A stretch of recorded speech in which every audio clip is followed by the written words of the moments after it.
Welcome to Emmaus, Nicopolis.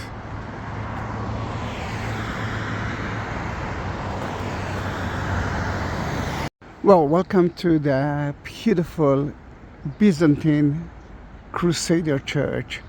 You can see here the Crusader entrance, and the church was built on top of the Byzantine. You can see the differences between the big stones and the small stones. And look how beautiful is the mosaics floor.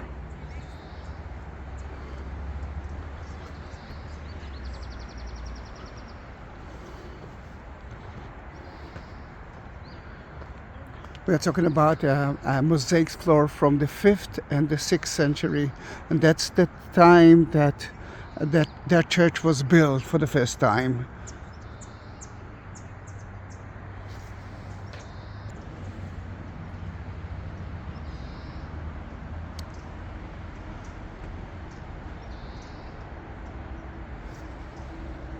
It might be that the bishop lived here because that was a very important place. It wasn't such a small Byzantine or Christian city. It might be there, and you can see the replica of the inscription of his house.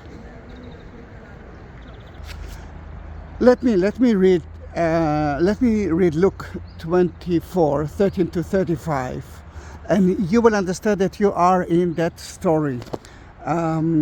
That very two of them were going to a village 100 or 160 stadias. I'm talking about Sunday. Two of the disciples of Jesus, I'm not sure it's part of the 12, were waiting for the resurrection of Jesus, but nothing happened. And they had to go back to their village here in Emmaus. And let me go back to the text. Then 60 or 160, it all depends on the version that you are reading. Until the 16th century, it was 160. From the 16th century, it was mostly 60. Then two options from Jerusalem called Emmaus. And they were speaking about all the things that had occurred. Let me just climb up. You can see one of the ups here, the left one.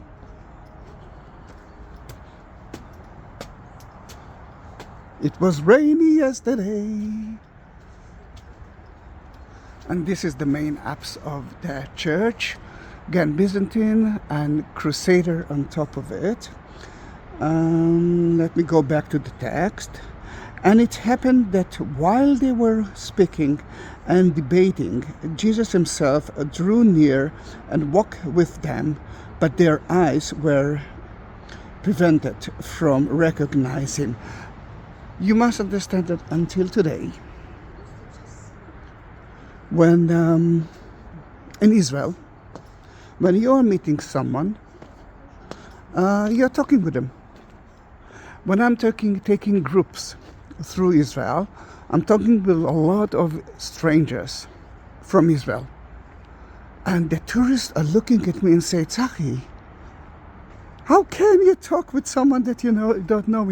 In Europe and in America, we are trying to avoid it. Well, welcome to the entrance. And you can see the Byzantine plaque that actually tells us, let me read it in English, in the name of the Father, the Son, and the Holy Spirit. Beautiful, the city of Christians is. It's a replica. It's not a correct one. I've been there so many times in that place, and the bishop house or not bishop house.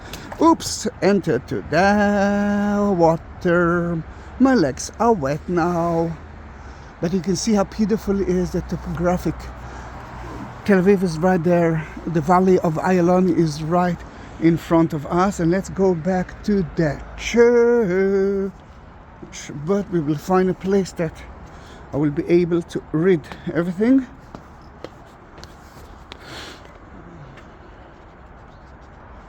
As they approached the village of which they were going, he gave the impression that he was going on further. But they urged him, "Stay with us, for it's nearly evening, and the day is descending." You must understand that at the ancient time, there was no light, electricity, wild animals were there, robbers. It wasn't safe to visit the place at night time. Then in that case, they asked him to stay with them.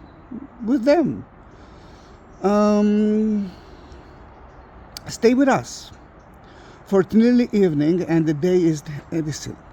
So he went in to stay with them, and it happened that while he was with them at the table, he took the bread, said the blessing, broke it, and gave it to them. With that, their eyes were open and they recognized him. I must tell you that this is a very short version. In my knowledge, there's a beautiful version that tells us that he looked at them and said, "You are just small believers. I mean, Jesus told you that he will resurrect. According to every part of the Bible, it must happen." Then in that case, he broke the bread because he was he was a visitor, and he was honored to do that. And they actually woke up and recognized that was the place. Now, Emmaus, the real name of it is Hamat. Hamat, it's a difficult name to pronounce in Hebrew. True, isn't it? Hamat, it's a hot spring area, and there are hot springs in that area.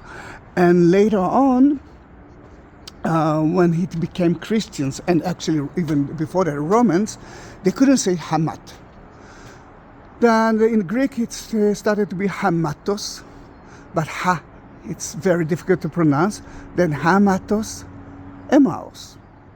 Is that the real option? I don't know, but here it is.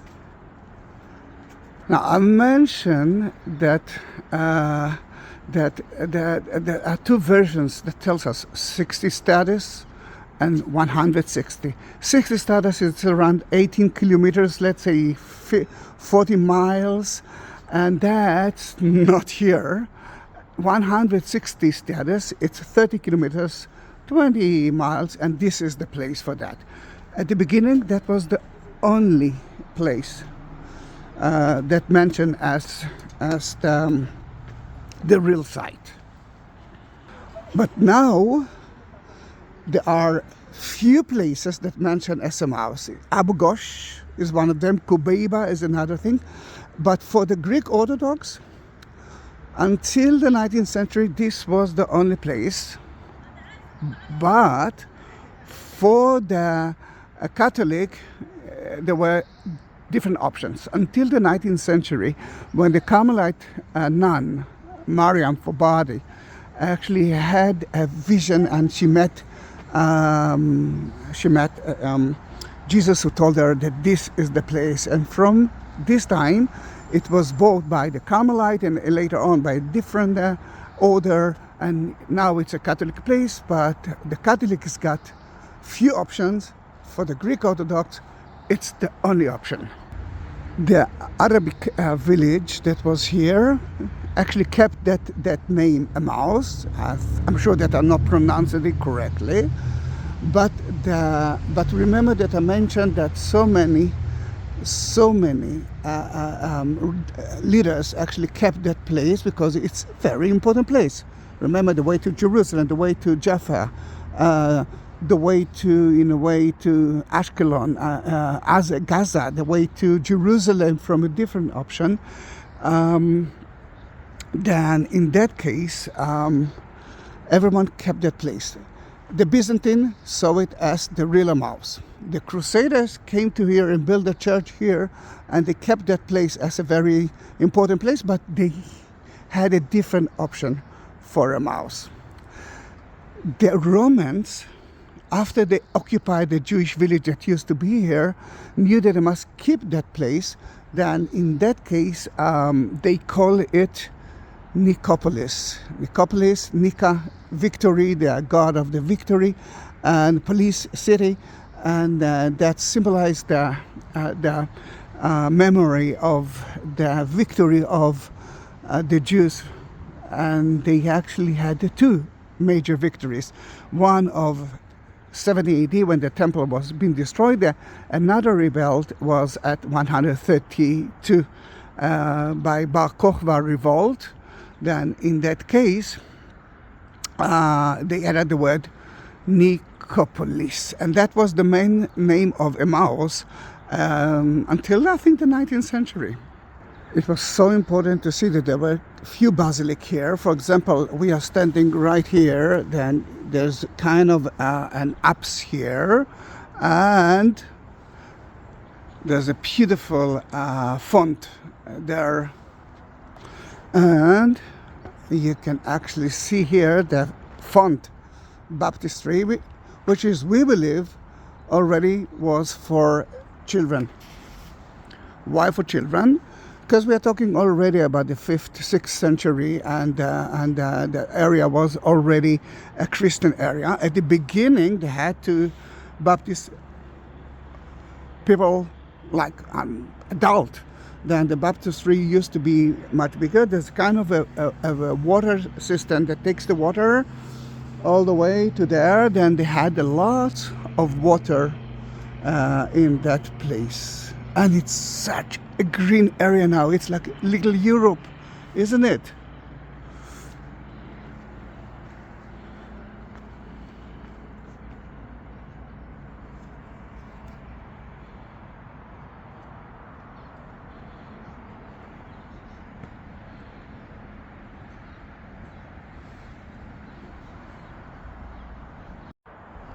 Again, I'm so sad that the sun is in our eyes, but you can see the entrance to the second basilic. Not that one, the one that used to be right here.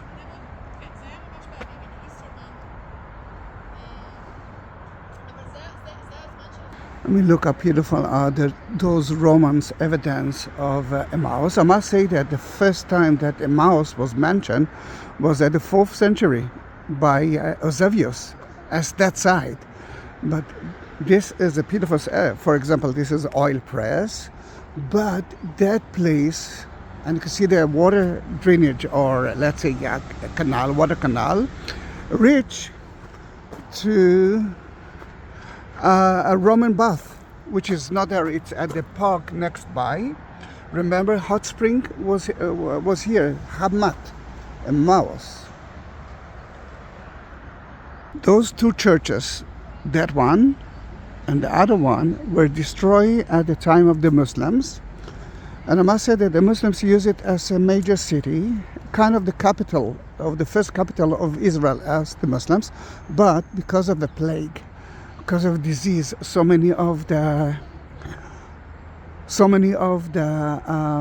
Muslims soldiers died, that they moved that capital of them into the city of Ramleh, which is not so far away from here.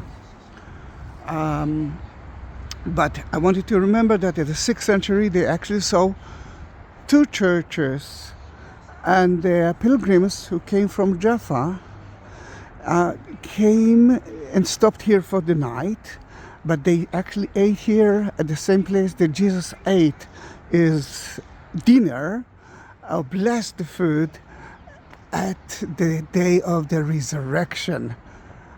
Can you understand how important it is? Correct myself in the matter of the Baptist, of the font. There is a water pool, water system here that supplied water, non-stop water to the Babs. And here you can find two. The small one is for children. The big one is for adult. Although I'm sure that at that time there were only few adults that were being baptized. Most of them were already born as Christians. The Crusaders, when they reached that place, they didn't build here the church. That one was not important. As I told you, it wasn't part of their of Emmaus for them. It was, I think, a very important place to stop on the way from Jaffa to Jerusalem, and Jaffa was the main port of Israel at that time. And what they did, they took the stones that they found here and they built a wall. Now everything through the Crusaders is kind of a fortress. Then the arches that used to be here at the Byzantine time for the corridor here they didn't build it. Remember, we are building a fortress, and if you saw the video inside, you could understand it. The only problem is what happened with the left apse that used by the Crusaders. You can see that they built it, but the wall actually cut it into two. And when we'll enter again, you will see that it's maybe they didn't use it because it wasn't for like a mass. It was more like a small fortress. Let me show you something else.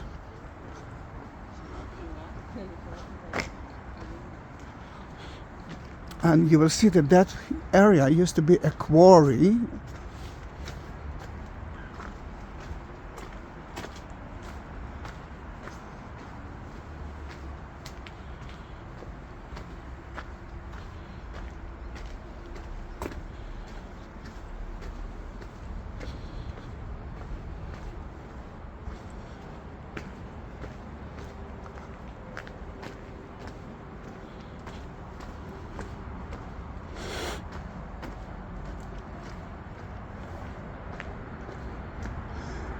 Here, the same thing. You can see the apse from the 5th and the 6th century, according to what they actually say there.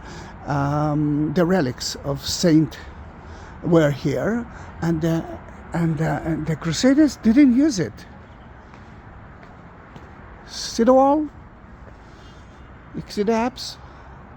What left for them to use as in their church is the main apse.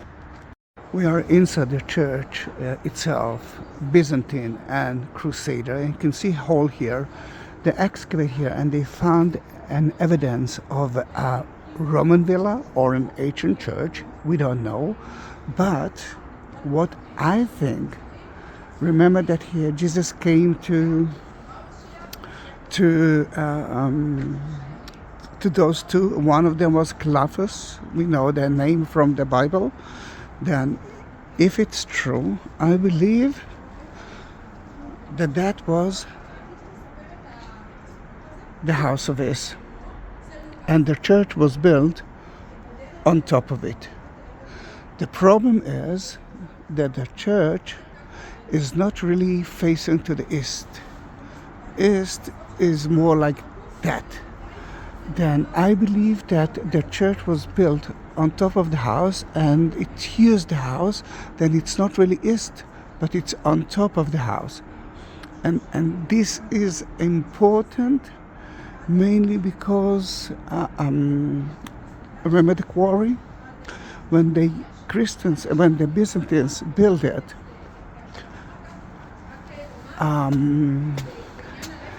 they built a church on top of the house and they wanted to build a big church. Then they excavate the mountain that used to be here. Let's face it, it could build a church, start a church a little bit there. But they did it on the house of Cleopas. True or not, I don't know. Here you can see the problem with the wall of the church, the Crusader church, and the left apse of the Byzantine church. Confused? Well, I'm too. Guys, don't forget to subscribe to my channel. I have more than 21,000 videos of the Holy Land, mostly Christian, Jewish videos, but the daily life of Israel as well. And this is the best present that you can give it. Subscribe, and then write me a comment and say, I'm a new subscriber, and let me bless you for that. What I love in that place is that although it's not a mass, wasn't a liturgy, this is the first time that that Jesus gave the bread, the holy bread, to the first disciples. I mean, after the resurrection, then this is such an important issue for me, and I love that city because of it. The tour that I'm taking now is a tour of a group of tour guides. As you can understand, there are no tourists, although next week I'm gonna have a Georgian. I'm going up to the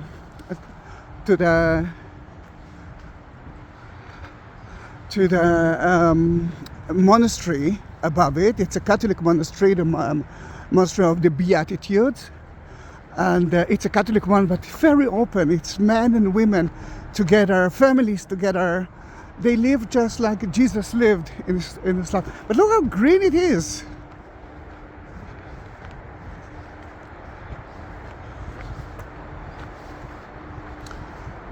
Pomegranate tree, but it's not the season. And it was a Jewish village, remember? Then in that case, there are Jewish tombs here, usually for families. That's from the 1st century, the time of Jesus. You can see the kind of rolling stone here. And there's one more. When I was young, I could enter to one of them. Now I'm too fat for that. What a sunny day. Until an hour ago, it was rainy. And now we can see the plateau of Ayalon Valley and the city of Tel Aviv.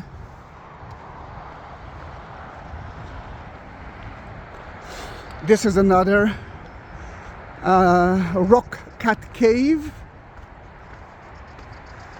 The entrance, the rolling stones, and the niches to put the body in it. I was talking a lot about it earlier. I can enter there. Thanks God. I'm not going to do that now, but trust me, you could see the niches, and you can actually watch my many years ago videos when I was young and beautiful, and how should I say it nicely, thinner. Then I'm climbing up now. Look how beautiful it is.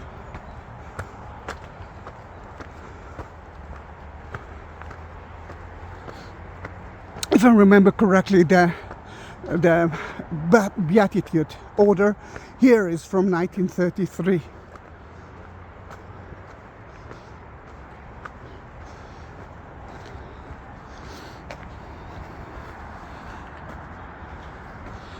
And I lost the group, but I will find them.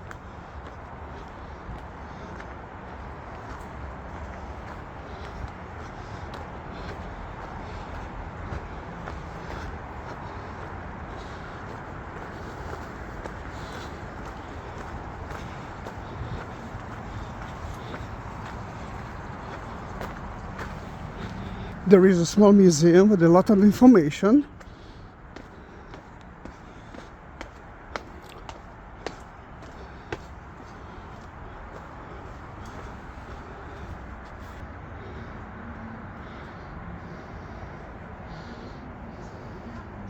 The museum is not a museum of so many important arts, because it's usually important arts are kept in the Israeli museums, but they have some few things that it's nice to see, like a pottery from the Byzantine time, 5th and 6th century. This is such an amazing thing. And if you remember the tombs that I was rushing through, then there are some niches, and they used to take the bones out and to put it in one of those ossuaries. Then, for example, this is an ossuary of adult guy, but that one is for a child. By that, they could bury someone else in the niches. And remember the first church that nothing left from it? Then this is a beautiful mosaic of it. And you can see some animals here. And if it reminds you the Tabcha, the miracle of the fish and the loaves, then you're right. It looks like birds from the Nile. You can see one more, and even, a poor animal that a lion eats it. And certain inscriptions.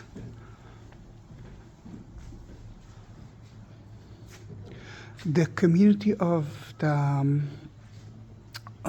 Beatitude reminds us Matthew chapter 5, and Beatitudes, Ashrei in Hebrew. But numbers, I'm not good with numbers. Remember that I said that it's a community from the 1933. It's not. 1993 they reach this place. And the idea is to live like Jesus' time as a community. It started as couples and families that wanted to celebrate the Jewish feasts. Shabbat, for example, that until today is celebrated in every community of the Beatitudes, and they from time to time you can find monks. For example, here the only monks, the two couples that were being here left at COVID time, but everyone can join them without being a priest. And this is a thing nice. It's a nice idea that people just want to go back to the time of Jesus, and that's their mission, to tell you how it actually was at his time, that men and women are living in different rooms but in the same place. And this is quite different than another Catholic order.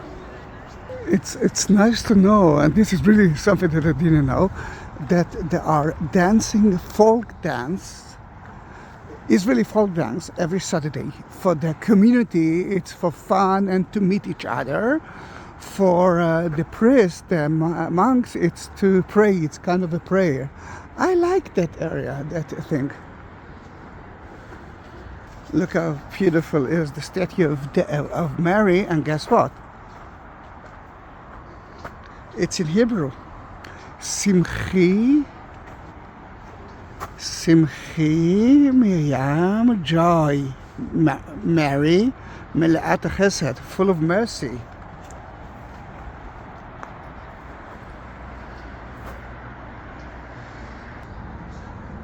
To the Adoration Chapel, although I cannot talk there, I wanted to see that there are some Greek Orthodox icons in the Catholic Church, and even a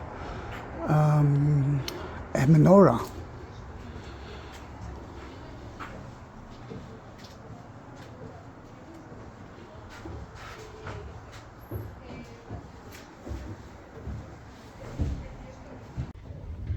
You can see the menorah.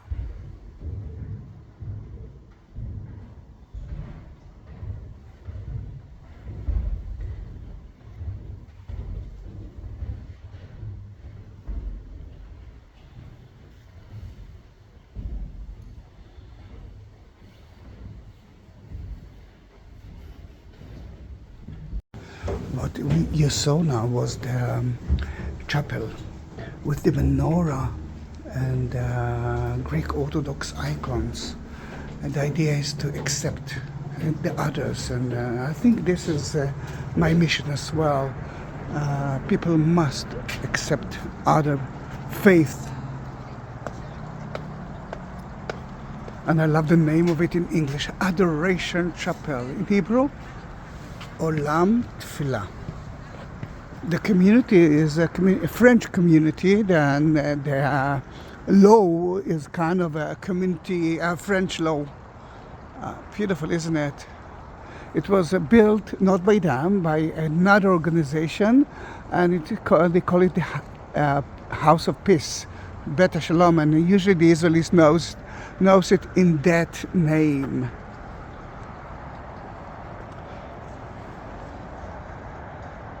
We are going back to the car, and before we will say goodbye, I want you to repeat about the cemetery, the Jewish cemetery. You can see the entrance, which is right there, and then this is the place to put the body. This is the kochim, the niches that I was talking about. And then when someone is If there is 1, 2, 3, 4, 5, 6, 7 places for bodies, but what will happen for the 8th one? They will take out the bones, and then they will put they will put the bones of the people in the ossuary that we saw in the museum. And what is unique in that rock cut cave is that this is 1st century, but on top of it they build another tomb, pagan tomb, a Roman tomb from around 3rd century. Guys,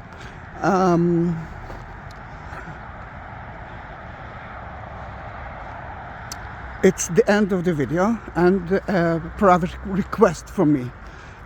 Please subscribe to my channel and send that video or even the link of my channel to your friends and ask them to subscribe. This is the best present that you can give me. Another thing is, wait for the end. Another thing is, if you want to support my channel, because there are no tourists yet, in the additional place, you will find text just beneath the video. In that text, in this inscription, you will find PayPal and buy me a coffee link. You can actually support my channel by that, and every penny counts. Next to the like button, you will find the shape of a heart. It's called Super Thanks, and I will be more than happy if you will do that as well through YouTube. And this is the new thing. If you reach the end of the video, write me the exact minute of that video, add your name into it, and I will bless you. I will bless you at Jerusalem. Then don't forget to do that. Thank you very much.